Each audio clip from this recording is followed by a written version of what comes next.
what does it mean for me to have a good boss? Like, what do I require from this person? And I noticed that for me, first of all, I want to feel valued. How do I feel valued? I feel valued if this person honors my opinion as well, asks me, like, how's it working for you? Do you have any new ideas for this project or whatever? And at the same time, if I feel valued and I respect this person, then I have no trouble with just expecting the direction this person is going to lead us to, or maybe having the final word of saying, hey, in my experience, this is the best approach. Let's do it this way. Then I'm like, yeah, I'm fine. I mean, you're incorporating me in this whole process. I respect you. I feel valued. Let's do it. I trust you. And I feel like that's important to really be able to foster this environment with everyone you're working. But before we get too deep into the creative space, because I'm really interested in that, but do you know this, Spotify Wrapped in these things, like 2025 is the new year, and then there's this Wrapped.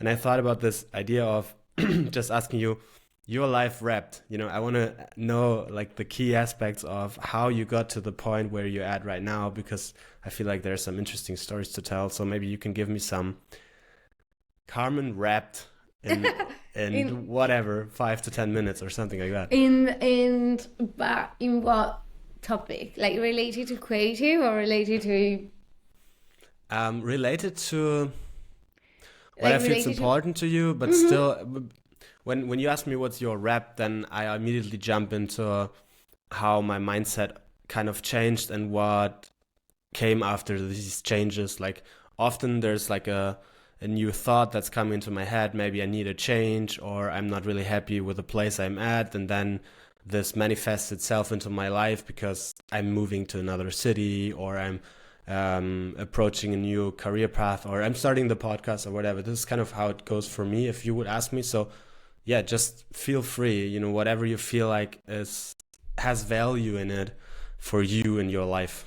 in life in general, now in 2024? Yeah, like I feel like it's interesting to know where you come from, because you're from Italy and now you're not living in Italy, and you obviously had some creative paths behind you. So how did Yeah, you get to this point, I basically? give you a couple of hints. I think it's very hard. I was not prepared. I was like, I didn't put anything up. No, I think. Spontaneously.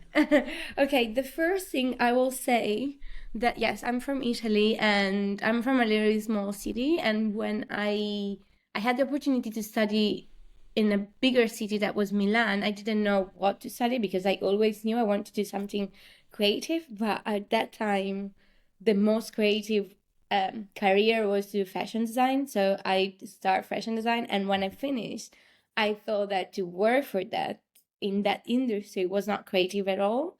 So I completely like changed and I started studying Stockholm animation.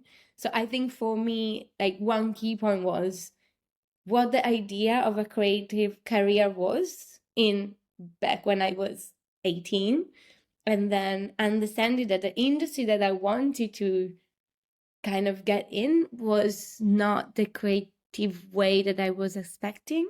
So I think that was a key point of saying to my younger self, I don't see myself doing this. I Mm. don't see myself, I don't know, working for fashion. I thought that was the most creative thing that I could do, but wasn't actually. So I think that was one of the key point, and start to re-questioning myself, okay, then what? Because I thought that I want to do something more with my hands, like hands in the sense of it could be digitally because this is what I'm doing, but it wasn't for, a fashion brand. It was something digitally, but that where I could put my creativity, as we were saying before. So I think that was like one of the main turning point, and it's actually how I started to be involved in animation and illustration and stuff like that. So I think So that this was was one.